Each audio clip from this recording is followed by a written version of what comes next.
Hey everybody, welcome to the Water Tower podcast. I've got a special guest, Beni Rincon, joining us from Edinburgh, Scotland. And Glasgow. where? Glasgow. Actually, if you want to say it right. Hey everybody, welcome to the Water Tower podcast. We're here with the co-host Nick Milan. Please hit the subscribe button below and the alerts. We've got a special guest, Beni from Glasgow, Scotland. Lindsay Boy from our hometown, Lindsay, California. And Beni, just tell us what you do in Scotland.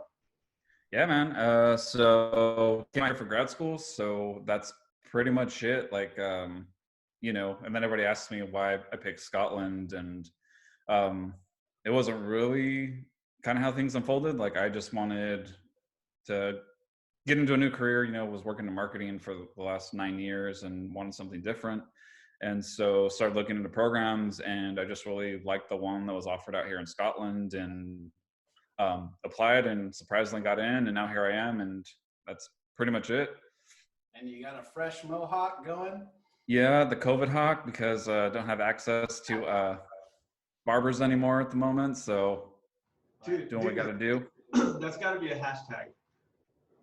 COVID hawk? Yeah, it is. When I cut my own hair, like, I just posted it, and there's a Twitter feed out here that retweeted it, and like they commented, and they're like, oh yeah, like tag other people, and it's called like COVID cuts or something like that. Nice. Fuck yeah, man. Well, Beni was living in San Francisco for many years. We used to hang out, and he was, like you said earlier, working in the marketing industry, jumping from big company to big company. And there's a point where you were just like either in between jobs, I forget, but you had a nice savings because you had rent control, and you just started traveling, correct? Yeah, so like, I always wanted to travel and just never really had the money to do so, mainly because I was poor. And so just being in the city and trying to figure things out on rent and what I wanted to do extracurricular wise, but travel is always the thing I always wanted to do. And so then things just kind of lined up. I was working for this startup that everything seemed great initially, and then it was just kind of all downhill in terms of chaos. I started, and then 2 weeks later, half the marketing team got laid off, and so then I had to do the job of like 3 other people. And so doing that for 6 months, and I was just burnt out, and I was getting ready to leave.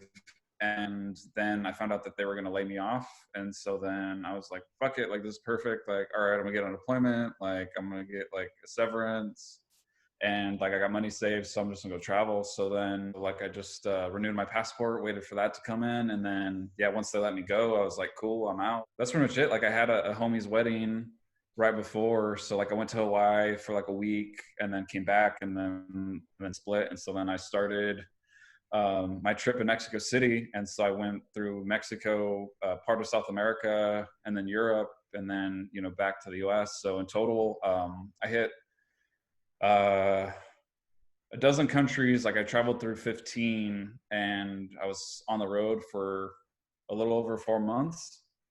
Damn, we were just talking to someone else who recently that we're going to do a podcast with that has been to 35 plus countries over the span of like 15 years. But you hit how many countries in that short of a period of time? 15? 15. That's amazing. Damn, 4 months? Yeah. Like, I would have traveled longer, but obviously I never like gone backpacking, and then just meeting people and like chatting with people and like hostels and shit, and like learning how they do it. Like, I met a bunch of people that they're like, oh yeah, this is like my 3rd, 4th time doing this. And pretty much all of the seasoned backpackers, they do the same thing, which is they just pick a country, they just go there, and then they just go from there. And so like, I fucked up when I was doing mine, is I was like, all right, I want to hit all these places. So like, I booked flights to all those countries. So then I was like, shit, like Mexico City was a blast. Like, I've been there twice now, and like, I keep going back just because it's a dope place. Like, I really like it. But like, from there, like, I had prearranged trips in like Colombia and Ecuador and Peru. So I was in Bogota for 3 nights, and like, I had a blast there. And it was kind of the same thing. Like, I paid for a flight, and I was like, well, like, shit, like, I paid like $300 for like a flight. So like, I had to go kind of situation. So like, now like, I know it's like, okay, like, I just go to one place and then just figure it out from there. Like, that's what I did. Cause I went to Australia before I moved out here. Like, that's what I did out there. I just went to Sydney and then figured out what other places I wanted to go to while I was there for 2 weeks, and then just figured it out. Dude, so how can you do that though, Benny? What is it, man? What do you think that is inside you and people like you that just have this urge to travel, you know, because people want to do this kind of stuff, but a lot of people are just scared, I guess, or afraid to do something like that. I mean, what is it do you think that just makes you want to do something like that? Honestly, I mean, looking back on as a kid, I always wanted to travel, and I always wanted to be a marine biologist because I always liked watching like the Discovery Channel, like documentaries on like sharks and everything. Shark Week. And so like I always thought, I was like, oh, like I really dug the ocean, and really like I just liked all the places they were at, because like, you know, they would be like in Indonesia and like, you know, the Philippines or whatever country they would be in, like studying like, you know, the fish or whatever. And I just always dug that. And you know, from there, just, you know, learning about other places, and just kind of seeing how people go about their way of life, because that's also the one of the conversations I always had with other travelers that I met, especially like Australians and Europeans, was like the American way of life, how people view like things in the US, which is always like, oh yeah, you know, like get a job, like work forever, retire, like buy a house, like do all this shit, and then like once you're like 50 or 60 and retire, then go travel. And it's like, fuck that. Like, you know, like you may like have like a back like breaking job where like, you know, your knees are all fucked up and you can't walk that far. So it's like, okay, like you spent your whole life like putting the shit you wanted to do off, and then now you can't do it. And so yeah, like a lot of the people, like we all kind of said the same things. It was just like, oh, like I had a bullshit job, and so it's like, fuck this, like I'm just gonna go travel.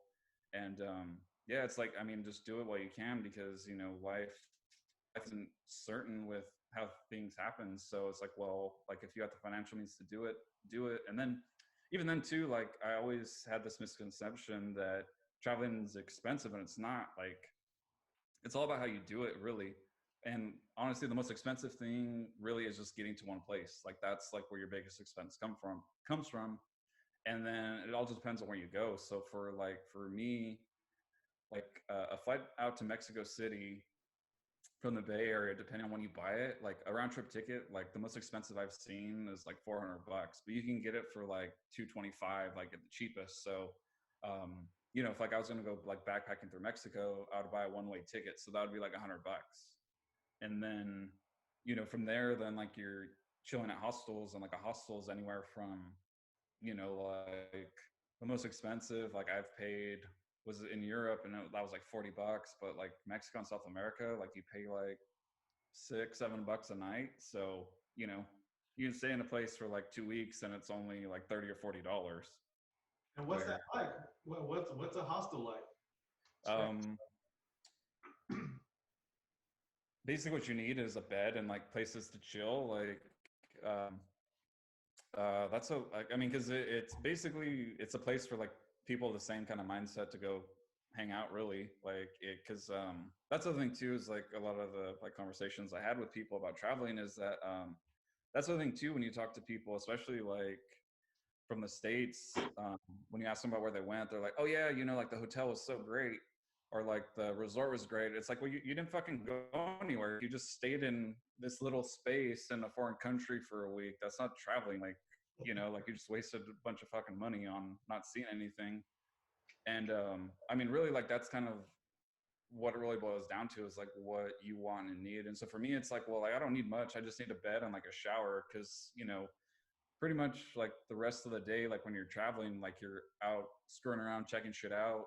Or as long as like I have a place to sleep and shower, like I don't need anything else. Well, that's another reason why to travel when you can, as opposed to wait to the typical American retirement age and then say you're going to travel. Because one, you're probably not. Two, is you're going to be walking around all day. At what age? And also, true traveling is different from the resorts. And to go to the hostels and to experience that, yes, 9% chance you might get murdered. Nah, probably not. Probably more like 2. But yeah, get taken and abducted and sold into sex slavery. But like, I don't know if you ever, but like, it's the best way to travel, because especially if you're traveling alone. So if you're young, I say if you're from Lindsay and you're like early 20s, hell, even in your late teens, like just go travel. Even your 30s, 40s, whatever, go. But when you're young and you could do the hostels like with just hostels sometimes just, it could be, like I said, one that was $5 a night, and it's just bunk beds down, like 16 beds, you know, and there's people fucking, and there's people partying, and I've been in one where there's a bunch of older ladies. It's a trip. So, but I think it's one of the funnest, weirdest experiences I've ever had. Experience, like, I guess the worst place I stayed in was when I was in Peru, and like it was just like a janky, like dingy ass like hostel, and I was just there for a night. And you know, because like usually it's just kind of like bare minimum, but like this place was just hella fucking like just dirty, and I was just like, oh shit. I was all right, whatever. Like, so, like that place, like I slept on my clothes because I didn't want to like sleep on the bed. But like outside of that, like I didn't have like any problems at all. Like it's all the same thing, really. Like it's just, you know, a bunch of people that are traveling, and like everybody's, you know, doing their own thing. And then obviously like there's like the lounge areas, so like you can just chat with like random people and like find out where they're from and like ask what they've done, because you can hear from other people like, oh, like that place is like really shitty, like it's, you know, not that great, you know, like should go over here, like we were wandering around, like we found this like dope restaurant, or you know, this like cool like museum and shit like that. And so really just interacting with people from all over the world, you know, that are there at the hostel, but then also too like in like the cities, because then you're meeting with the locals, because you're not in like the tourist place. Well, I mean, you might be staying there, but then obviously you're not looking for like that, like, you know, fisherman's wharf experience, where like what everybody does when they go to the city. It's like, you know, you want to like actually meet with like the locals and like do what they do. Yeah, hang out with a crackhead if you're in San Francisco. Mm-hmm. That's a real local.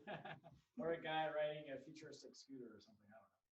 But Mexico City, you fell in love with Mexico City. Why? Tell us a little about that. And it obviously brought you back. So let's hear it. Yeah.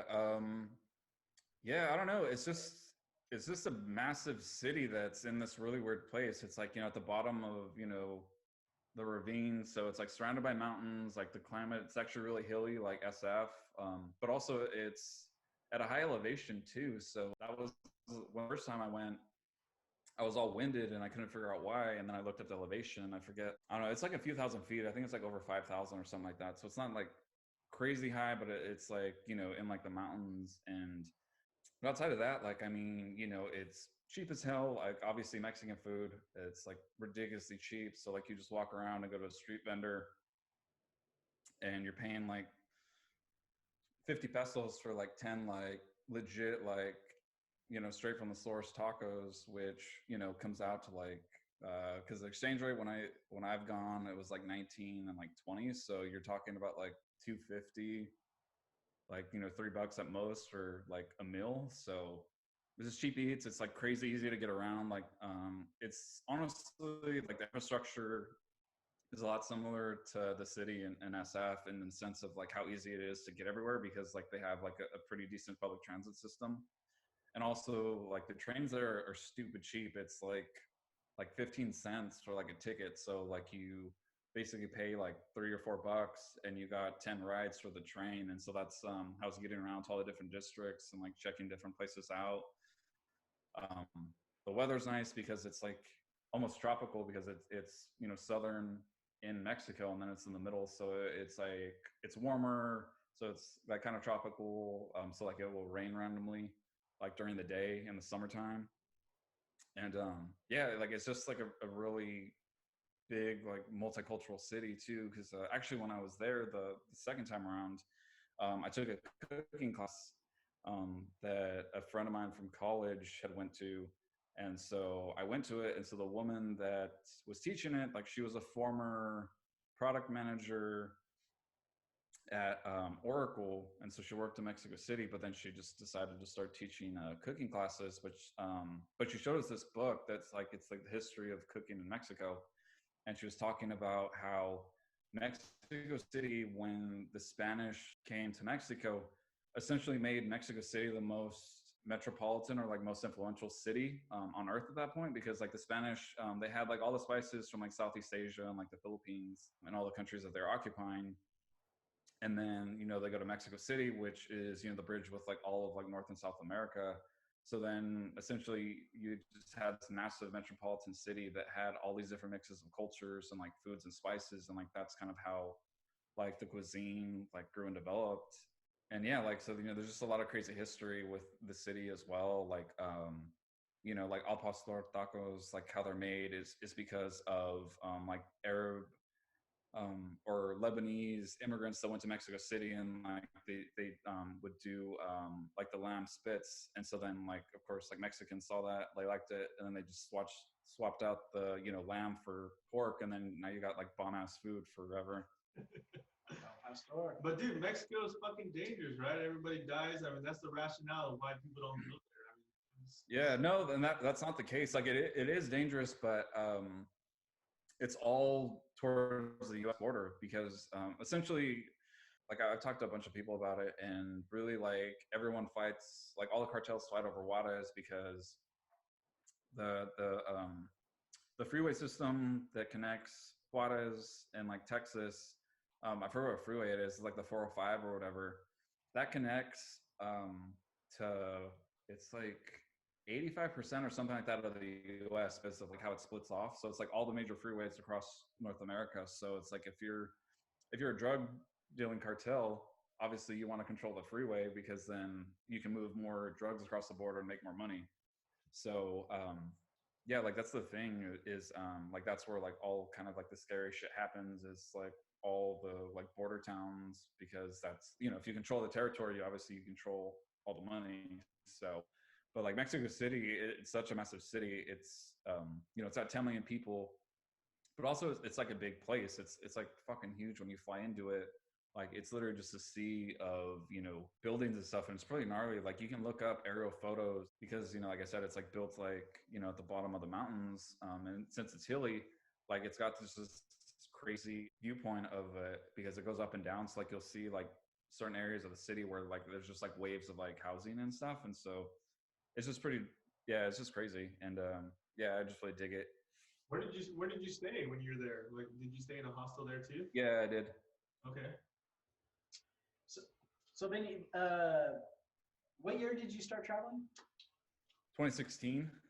So Technically as like a backpacker, but I mean, I went on like other trips before then. Like in high school, I was an exchange student for a few weeks when I went to Japan. yeah, that's right. Oh shit. So what's the craziest American questions you've received, either based off the presidency at the time? Because I know I've heard of, or being patriotic and you guys are ruining the world. We love you guys. What's kind of the strangest things you've heard about Americans? I honestly kind of like the stereotypical things that you would assume. So like all the conversations I always had were about like guns, and then 2016, so it was Trump. So everyone was like, "Is he gonna win?" And I was like, at the time, I was like, honestly, don't know, because like you would assume so, like because obviously any normal person like they could see through his bullshit, like just knew that like he's a fucking liar and like he's a terrible businessman. But if you're an idiot, obviously he's your messiah, because obviously you're not smart enough to know any better. Oh shit. And so and then like the other thing was like guns, obviously, and then just kind of like the American, like we're assholes because like, oh yeah, America, we have like freedom, so kind of like the patriotism side of things. So those are kind of like all the topics that people always wanted to cover, but it was never never like, not so much like negative, like where like, oh, like, you know, like you guys are this way, but like they wanted to understand like where the fuck does that like mentality come from, and like how is that like such a huge like component of like your political, like the political system, and then just kind of how people like see things. And you know, me constantly like just, you know, having all these different conversations, like, and then having to actually like think about it. And so I was like, well, you know, like with like the gun thing, you know, obviously that all stems from us being a former British colony and like fighting off the British, and then like kind of the military complex of, you know, just global conflicts. So I was like, you know, obviously there's a whole bunch of different factors that come into play with that. But then the other thing too, I was always saying is like with like lobbyists, and so like the NRA, and so I was like, you know, like you know, with like political systems, everybody always, you know, thinks and says how it's like so corrupt, and like, you know, there's this viewpoint that like the American like political system is great, and I was like, not really. Like, I mean, the difference between like the US and like South American countries is, you know, we have lobbyists in the US But, you know, if I was someone that had a shit ton of money and I wanted to buy influence in Mexico or Colombia or any country, like I could just go straight to the politician. Like there's no third party. It's like, yo, like I want cocaine legal. Like here's like, I got like, you know, 50 million to like make, I want to make this shit happen. And, you know, the US, it's like, oh, we have a lobbyist. So then it's like, okay, like, well, you know, we're going to talk to this guy and then he's going to talk to the senator that knows this senator and this senator and that senator. And so, and there really isn't that much of a separation between it. And so, you know, like that's like one of the things I was always telling people is like, it's really just kind of how the political system is built, that it allows that, you know, that's kind of the other thing as well. It's like, okay, well, like, because, you know, they're bringing up like mass shootings that constantly happen. And I was like, yeah, like, you know, it's really just kind of how things are set up that, you know, it's relatively easy to prevent change from happening.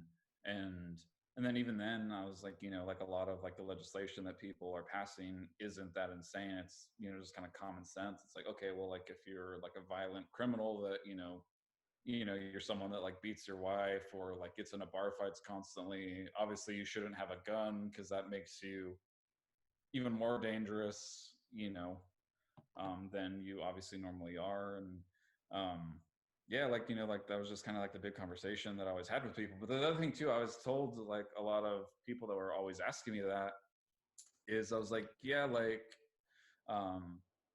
you know, honestly, like if you go to the US, like go to a red state and then just shoot a bunch of guns and then you'll understand like why it kind of is. Cause I was like, guns are fun as fuck. Like I've shot a bunch of guns. Like it really is like fun to just go to a gun range or like be out in the country and just like screw around. But obviously not everybody should have a gun, you know, based off of, you know, certain things. And, so like, that's what I told them. I was just like, yeah, like, you know, it's one of those weird things where it's like, yeah, like I like playing, like shooting guns and stuff, but obviously like, you know, like not everybody should be able to have access to them. And, yeah, you know, like it's just kind of like a lot of conversations like that, but it was never really, yeah, like them like being like accusatory or like you're making a lot of accusations about things. Like they just honestly were like just curious, like how the hell, like why it is the way it is. And it was just like, I mean, honestly, it's a lot of different things, but yeah, it's a kind of go back on the gun issue. It's like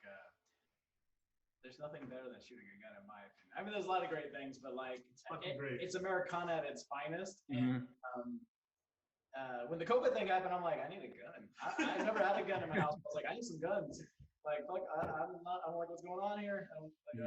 But you know, not only that, it's like that takes us back, right, to early. I mean, even before guns, you know, we were throwing rocks and adults and throwing spears at animals. And, I mean, it's just something about protection. Right. It's very compelling, and I do see the ridiculous side as well. And being able to get food, right? You got to get fucking food, and I mean that's what guns are, you know, typically used for. But or oil to get oil lately. But it's interesting.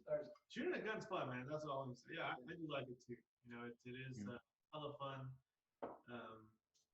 But yeah, it's just another way to separate us, right? Well, yeah, and it's like everything politics bleeds into, and it's kind of funny is because like I was just thinking as we were talking about getting asked some more questions, I was thinking about I traveled through the Bush years and the Obama years and slightly the Trump years, but not too much. But it's funny how Bush was just a point of conversation, even if they didn't know I was American.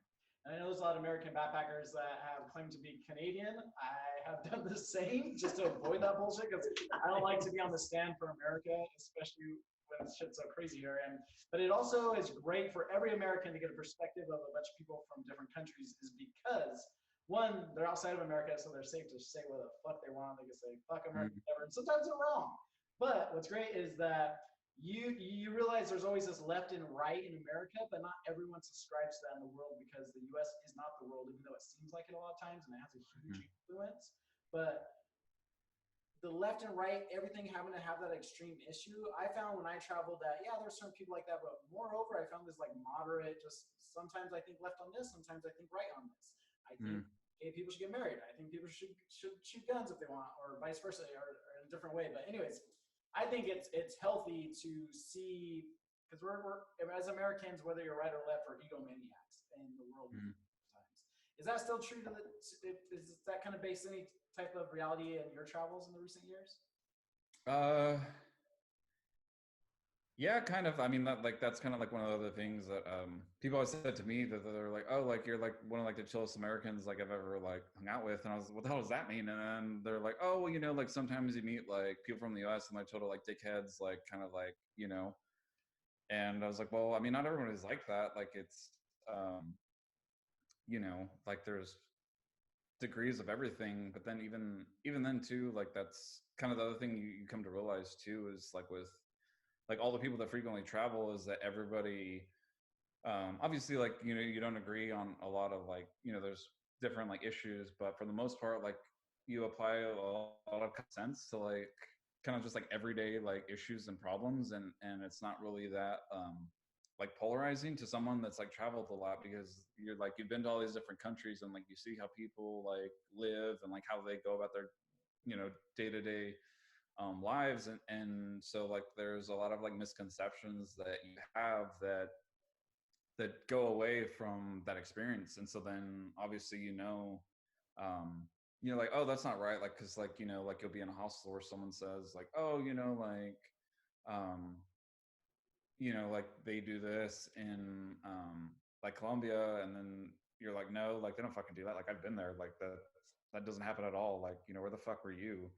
And so then, you know, like you have all these other people that like have experiences that they can actually draw on and say like, no, I was there, like, you know, like I can like literally show you a photo of like how you're wrong, which it never really gets to that, but you know, like, you know, just everybody's like traveling, they're like, okay, well, I guess like I was just in some odd situation that, you know, is like an outlier. And so then yeah, like you just have a much bigger perspective on things, you know, from that, because you're constantly talking to other people that have been somewhere else. And like that was one of the other like conversations that like constantly did like all of like the kind of like American conversations I had with other travelers, was that, and like it all kind of went back to just how the US has their the US like view on like life, and it's like, oh, like wait till the last minute to go do things. And it's like, well, like no, like that's part of the reason why I'm like,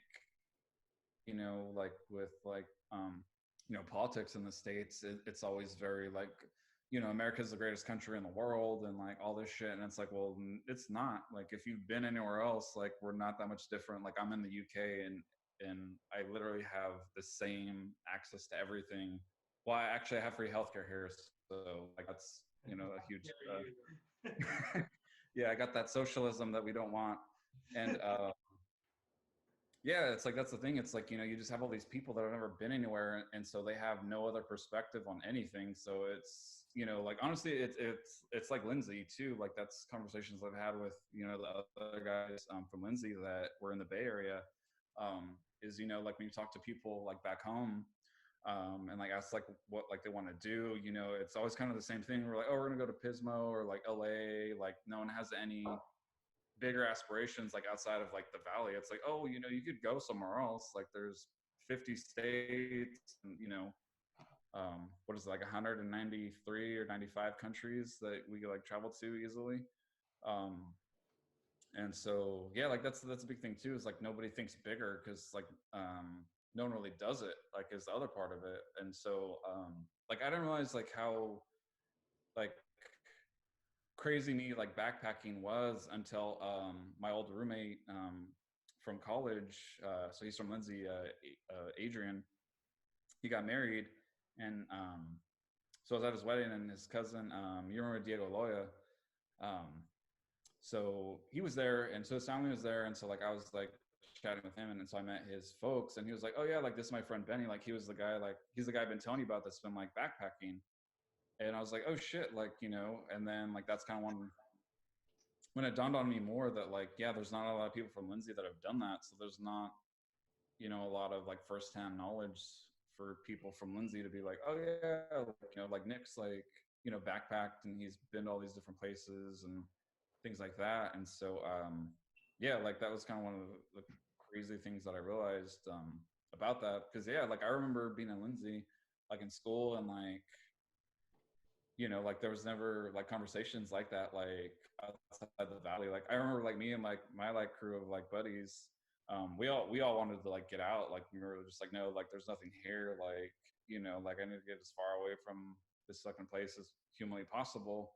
And like yeah, like I mean, because like for me, like I just knew that there was way more out there, and like there's way more to life. And so you know, like just not a lot of people see that or experience that or like know someone that has. So it's like, okay, like, you know, you don't have any other perspective on things because you haven't, you know, done so, whether like by choice or just literally someone else talking about like, oh yeah, you know, like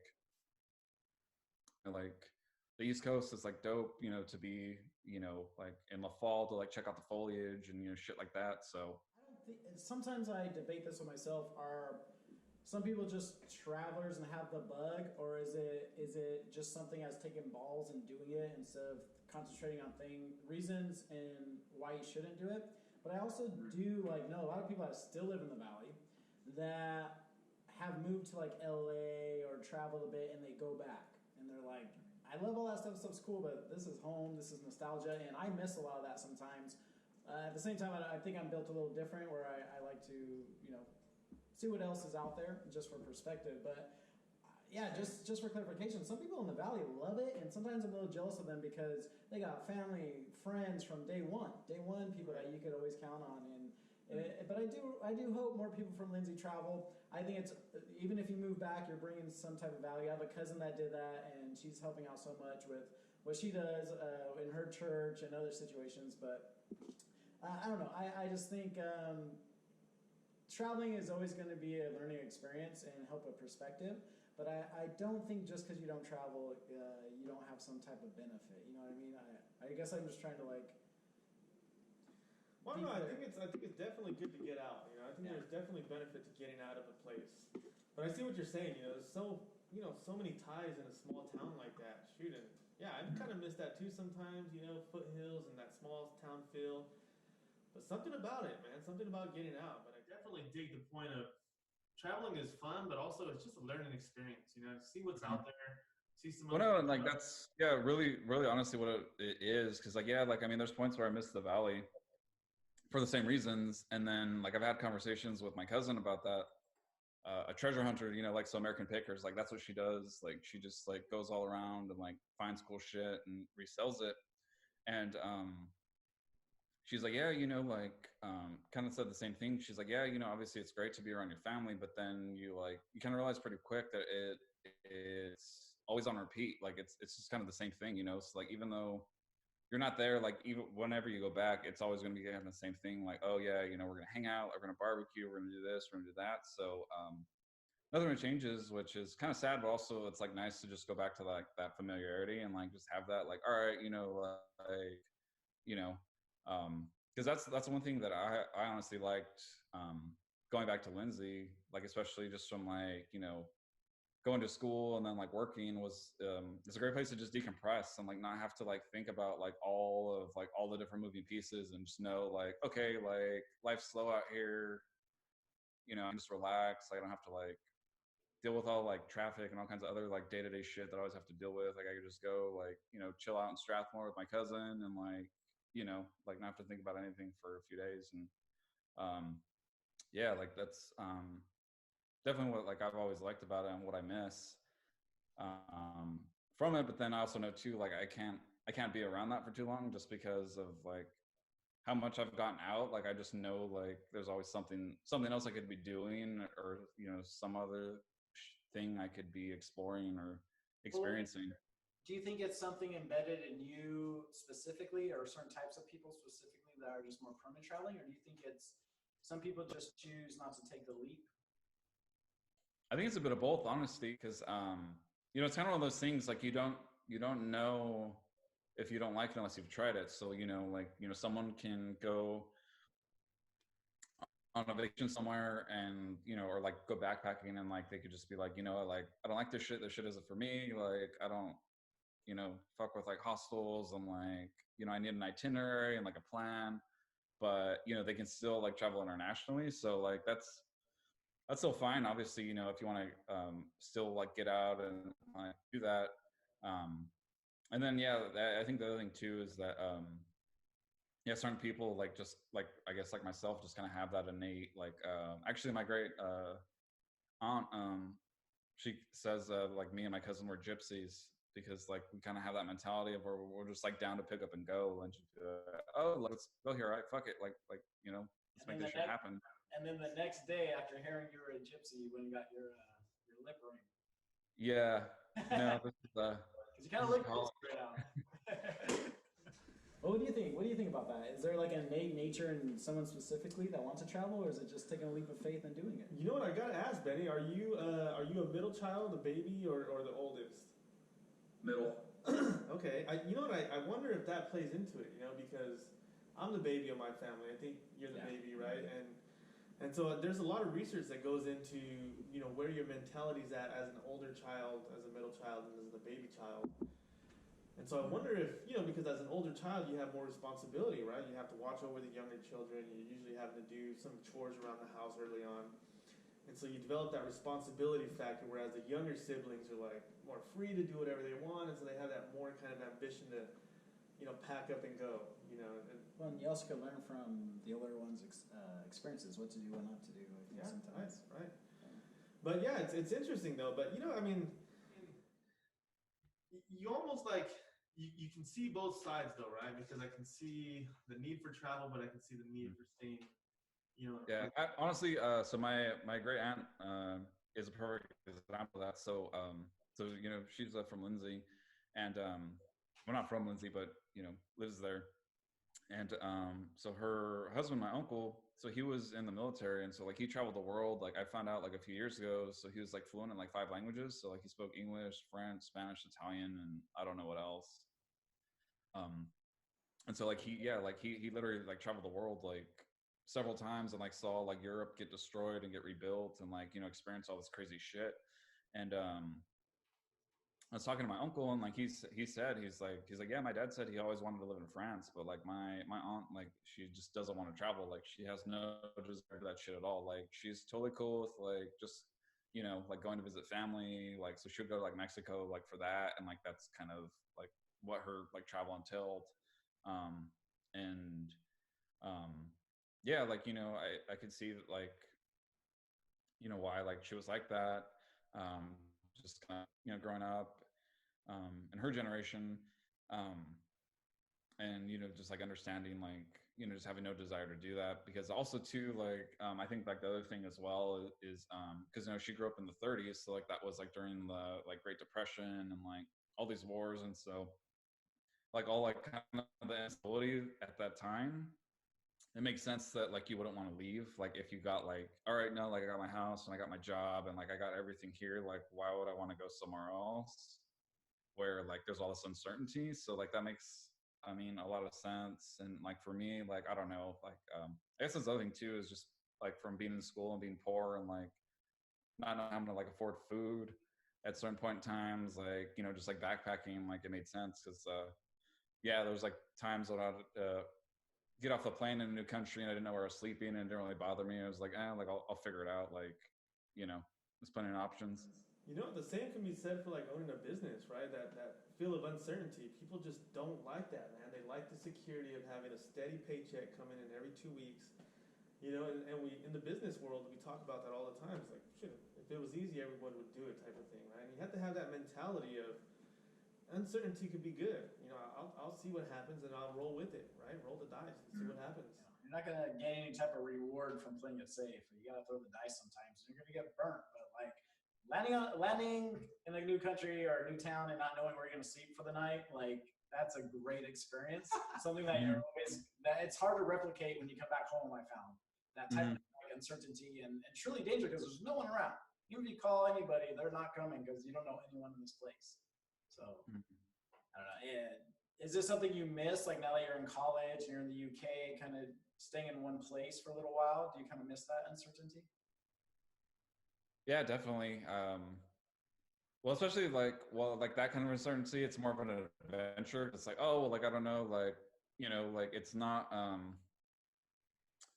as not as stressful in the same sense, because it's like, okay, like I'm in like, you know, a foreign country, and so I'm just trying to figure this out. Like I'm not really like worried about it. Where yeah, like in this situation, like I'm in grad school, so like it's like stressing about like grades and like projects and like my thesis and like all this shit that I gotta like, you know, get done. And there's you know, like a time frame. Well, and that's the other big thing too that I really liked about backpacking is just the freedom, because you have no schedule. You just do whatever the fuck you want. Like you just like wake up and be like, you know, like fuck that. Like I'm not gonna go anywhere. Like I'm literally just gonna lounge here and like read a book for the day and like chill out. And yeah, like you don't have a set plan. It's just you're free to do whatever you want, because you just have no obligations to anything. So it's like, okay, like you could just be chilling in like the lounge at a hostel, and then like people are like, hey, like, we're gonna go like to this bar, you want to come? Like, yeah, like fuck yeah, like let's go. And so then like yeah, there's no intended plans most of the time. And that's like the one thing that I found the most enjoyable is like, okay, like, you know, I'd come to a new place, and like I'd kind of have an idea of like things I wanted to do and like see. I was like, okay, like these are like the these are like my must do. So like when I was like in Europe, you know, like in Spain, like, you know, like Picasso is one of my favorite painters. So like I was like, I gotta go to his museum. So like that was like the number one thing I wanted to do. And then like outside of that, like I didn't really care. I was just like, all right, like, you know, that's all I need to see. Everything outside of that is just, you know, extra.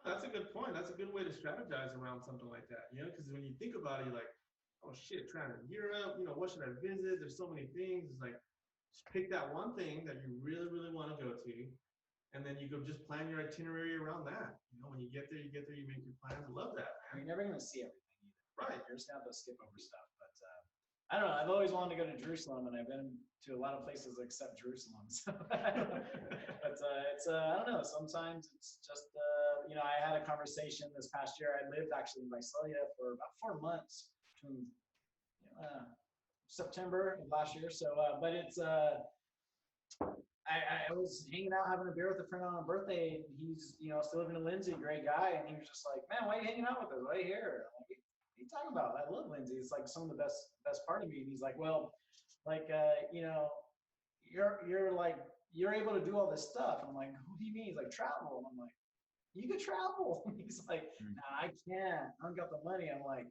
can you save for 3 months? Yeah. I was like, well, I did that on part-time at Starbucks. So buy the ticket, go where you want to go, have a good time, come back, quit just dwelling, like just do it. We're not, it's also a generational thing of traveling. We're not like back in the day when you couldn't jump on a plane and hop down to wherever you want to go. So it's I think it's just doing it. A lot of it's just doing it. Well, Yeah, that's really like one of the big misconceptions that like, especially in the States, that people have, because that's the thing too. Like when I was traveling, my family was like that. Like my cousin was telling me when I had come back, she was like, yeah, like I was talking to my dad, and like, you know, she was telling him like all the shit I was doing, because so like she studied architecture. So when I was in Barcelona, she was just crazy jealous, and she was like, fuck, I really want to go. And I was like, you should like do it, like it's not that hard. But she was telling her dad, and then her dad was like, oh, like dad won the lottery? And she's like, no, like he just saved his money. Like, what do you mean? Because yeah, like that's the thing is yeah, like there's just like this misconception, which I think also like boils down, like I was saying earlier, is like how people like think of what a vacation is. It's like, oh, like you're staying in a hotel. And I was like, well, like a hotel is like 80 to like $120 a night. Like that's most of your budget. I was like, I was paying, like when I was in Europe it was more expensive, but like everywhere else it's like $8. So, you know, it's a huge difference of, you know, how you're traveling. So like, and that's really like the biggest thing that like I realized is like I don't really need much. Like it's like I just need a place to sleep and throw my shit. That way, you know, I could just be out and about and then come back to it. Yeah, sometimes you get what you pay for. I paid for a cheap hostel in India, southern India, and it's just a brick room on like the second story, and half the walls missing to the ceiling, and there's just you just see mosquitoes coming in. You're just like, so you get what you pay for. But yeah, it's definitely it's those experiences are the ones I think back on most when you're uncomfortable. But out of all your travels, what fellow traveler have you met? What country do you find most of them are from? Like if there's one country you had to pick. That I've met the most of? I'd say it's kind of a tie between German and Australians, Hmm.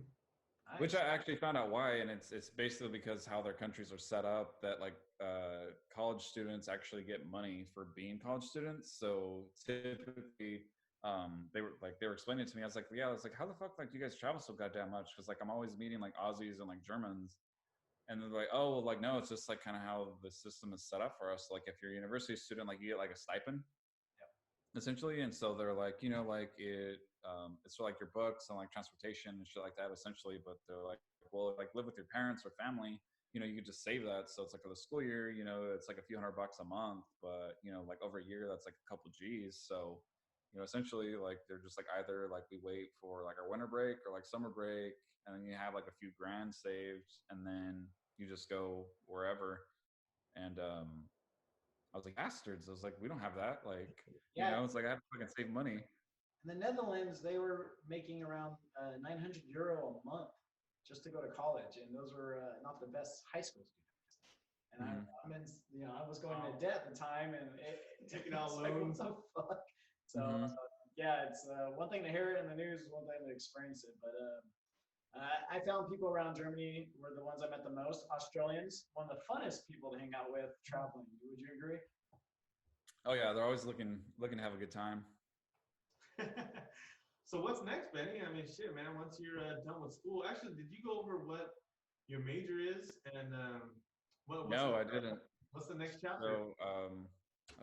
So the trying to get a master's in big data, and so right now the goal is just finish school, which I should hopefully be done in September. Well, I submit my thesis in September, but I don't know if like it's been accepted till October. So hopefully just complete my program, and then from there, my plan is actually to backpack again. Like I was thinking about like going straight into work, but I'm like, nah. So depending on if everything just works out how it needs to, basically go back to the US for a bit, because depending on the COVID situation, got a buddy's wedding in September, and then pretty much from there, like just fill up a backpack, and then I'm gonna just go through Southeast Asia for 6 months, ideally.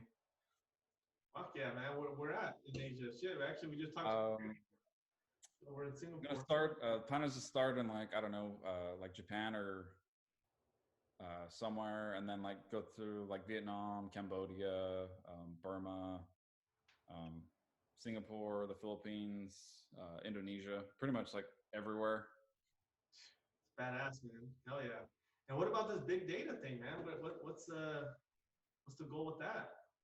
Uh, Ideally, like I'm trying to get into data engineering, just because there's a lot of overlap with what I did in marketing. Since so like I did marketing operations, which is I don't know, like a weird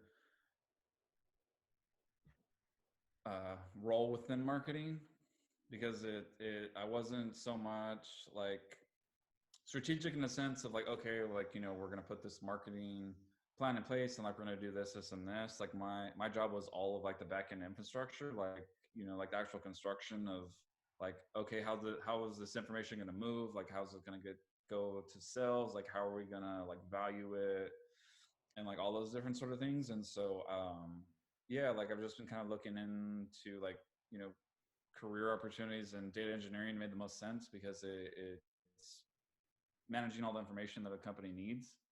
And so and honestly, that's the other thing too that I always enjoyed about my job in marketing, was just kind of like that, like figuring out like, okay, like how am I going to move this information, where's it going to go, like how are we going to value it, like who's this the most important for, and like all those different like little pieces that like go into marketing pretty much. Well, and funny thing is, it sounds like that's the type of job that you can probably travel with too. Probably use Oh yeah, for sure. Do you, hey Benny, do you think traveling has changed you? Like when you look at the Benny before traveling, maybe not so much Japan in high school, but backpacking especially. Do you think it's changed you, and if so, how? Well, shit, even the Japan thing, that's fucking cool, man. I mean, my daughter approached me last year. Actually, she's in 6th grade, and she's like, "Hey, I want to do a foreign exchange program."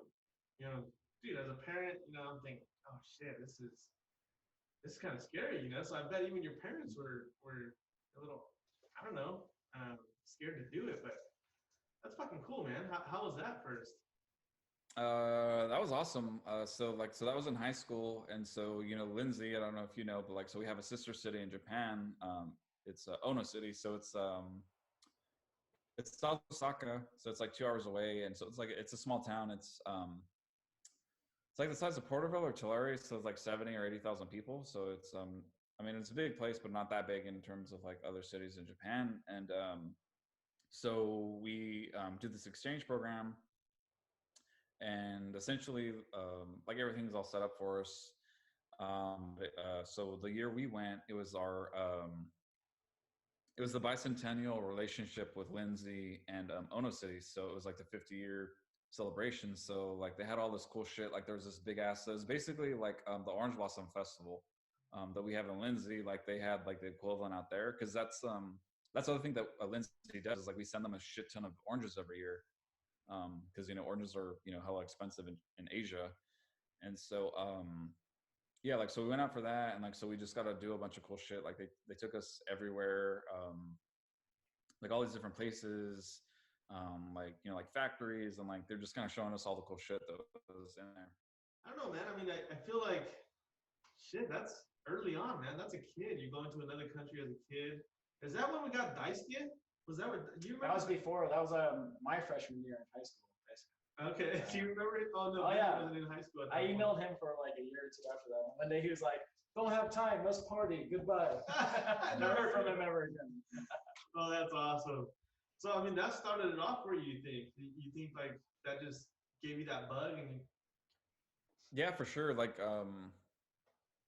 because like at that point, like I said, like the only other country I'd ever been to before was like Mexico, and that was like Ensenada. So yeah, like just going like, another thing too is because we were like all by ourselves, so it was just there's how many, there was like 8 of us, 9 of us, I forget how many people went over, but like we're all in high school, like unsupervised, like all like wandering around LAX, and then yeah, just kind of figuring it out, and then just going from there. Dude, so what is like the coronavirus deal over there where you're at right now? What is that like? People following rules, or what is the rules? Yeah, so it's social distancing out here, and then Scotland actually moved a bit quicker than like London did. Like, so when everything was starting to unfold, my school started emailing us pretty early on, and they were just like, "Hey, like we're talking with like the head of the health department out here, and getting recommendations on what to do." And so like they were saying that like we might just switch to distance learning, since it kind of like sounds like that's what the recommendation is going to be. So like my university, like we closed down a week before the British government like enacted like social distancing, and then actually started closing down schools. So like Scotland was a week ahead of like the rest of the UK with everything. And then from there, it's just been kind of like waiting. So like up here, like it hasn't been as bad, but like down in like London and like Wales, like a lot of people haven't been adhering to like the social distancing measures. So like there's constantly news articles like showing just a shit ton of people like hanging out at like the parks and things like that. But also too, like I think the other thing is because like Scotland, like the weather here is really nutty. So it's a lot similar to like the city in a sense, where like you could have like a great sunny day, and then the next day it's like cold as fuck and like raining. So yeah, like there's not a lot of opportunities to just like be out like chilling outside. But then 2 weeks ago, like we had like great weather. It was like almost like 70 degrees and sunny every day, and I ended up going to the store, and so I walked through it's called Kelvin Grove Park, that's by my place out here. And so I walked through there, and there was like a ton of people in the park, but like nobody was really chilling. Like everyone was just kind of walking through and just enjoying the sun. Like no one was like congregating. So yeah, up here it hasn't been as severe as like the rest of like the UK has. And Yeah, like so they've been talking about like the measures to start like relaxing everything, but like they don't have a plan of action. Like they're trying to figure out, okay, like, you know, where to start, like, you know, what businesses should like be able to start operating again and like that sort of thing, which is I guess how everybody else is at the moment. So kind of on the same page, I guess, with the rest of the world. Yeah, pretty much. Most shit, even here in the States, fucking states doing different stuff. It's crazy. There's states opening up already, right? Texas, I think, in some parts of Texas, they just opened it up, man. As of today, or the 1st of May. Yeah. Well, I saw that you guys had the protest in Sactown and folks got arrested. Yeah, yeah, I see that too. Shit, they're popping up all over the place, man. Interesting. And Yeah, no, my roommate was asking about that. He's like, I don't fucking get it, man. Like, why the fuck is everybody protesting? And um, I was like, because they're stupid. And I mean, like, because like that was the other thing too. Is I was telling him, like, you know, it makes sense if like everyone at the protest is all saying the same thing, but then like you're seeing the footage and it's not like you have people talking about like anti-vaccination shit, like people with fucking guns, people like saying like I need my hair did, and then other people are saying I need to work. So you like, you know what I mean? Like everybody's saying like a different thing. So it's like, well, no, like you should be kind of united in what you're complaining about. And then I didn't even think about that. even yeah, well then even then too, I was because like that's the whole big thing right now is everybody's saying, oh, you're violating our First Amendment rights. And I was reading this article that actually posted um, an article. So it's called Jacobson versus Massachusetts, and this happened in 1905. And this he was a Swedish dude that, you know, moved to the U.S. and so he was protesting. The smallpox vaccination or whatever vaccination was kicking off in 1905 because he was saying that like he had adverse effects from the previous vaccination that he had from the other epidemic that was before it. And so he was like, fuck that, like I'm not doing this. And this was in the state of Massachusetts. And so him and his son, like they didn't get the vaccination. And so it was a $5 fine back then, which today they said with inflation it was like $150. But so he went to court because he was like, fuck that, I'm not paying this, and like I'm objecting, like I don't want it. And so the state of Massachusetts actually ruled that they can overturn and like prevent you from like moving around in like the case of a epidemic, and like preventing like if it interferes with the welfare of everybody else, then it's like no, like then like we can actually overrule it. I was like, which I mean, it makes a lot of sense, like because as of now, it like with, you know, the coronavirus, you know, the more people that you have sick, like that's what's one of the huge factors in contributing to the deaths is the fact that like not everybody could get the same equal amount of care because, you know, hospitals flooded with people needing treatment. And so but everyone's talking about, oh, like you're encroaching on our freedom, and it's like, well, it's preventing other people from dying. So and then also too, it's like it's not like a law, like no, there's been no laws enacted. Like every state's been like stay the fuck home, and then like they close businesses that like don't need to be open. Yeah, right. I think you nailed it, man. It's a bunch of conflicting shit. And yeah, that's interesting. I wonder if so in that case, I don't know if you read that. Did they like forcefully give this person the vaccine, or they just forcefully gave him the fine for not getting it? um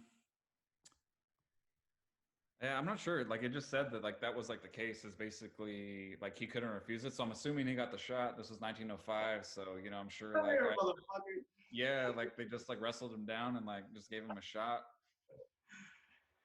But Which dude, I mean, actually would be pretty fucking funny. Like, you know, I'd actually like to see like video of that. Like, oh, like I don't want. Actually, no. South Park episode did that with like vaccinations of Cartman. of course they did.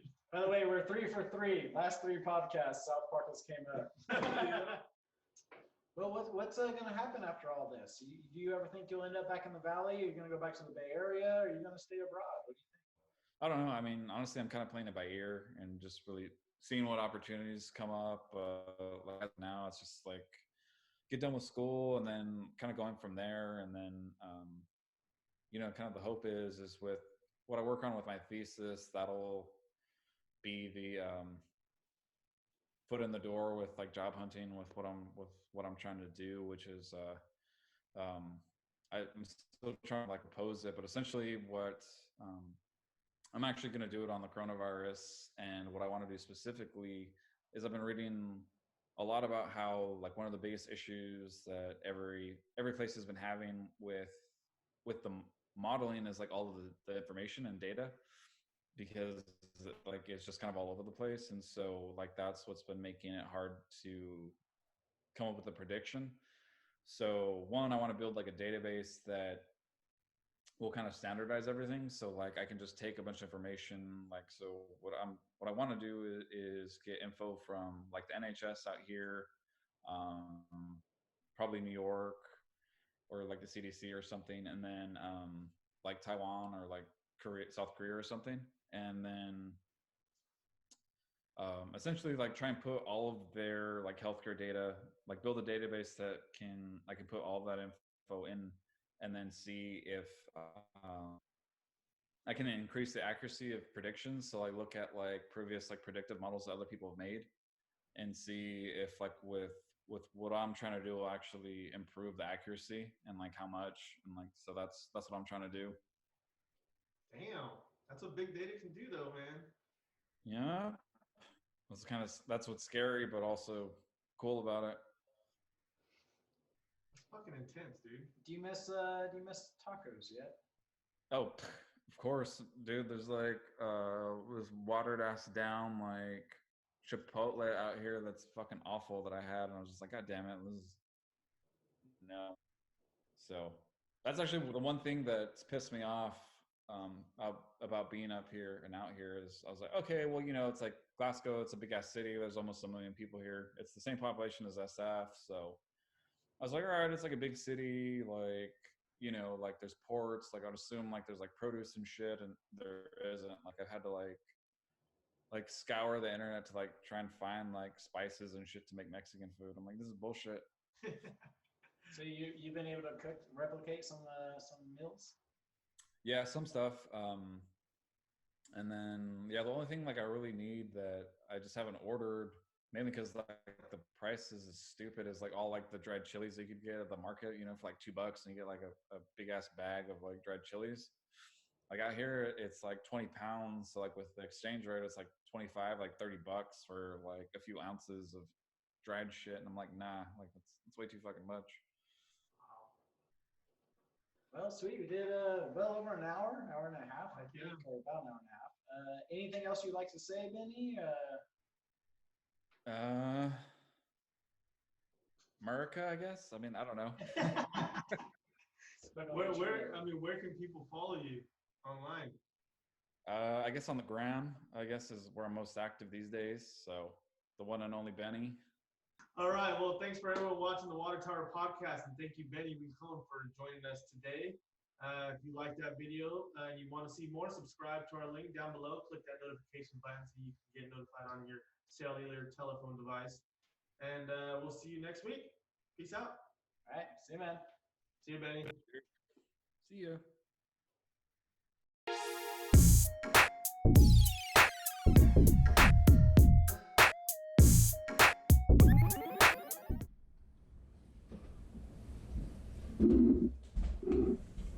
Let's get fucking blaze out of the mines and then just see how this goes.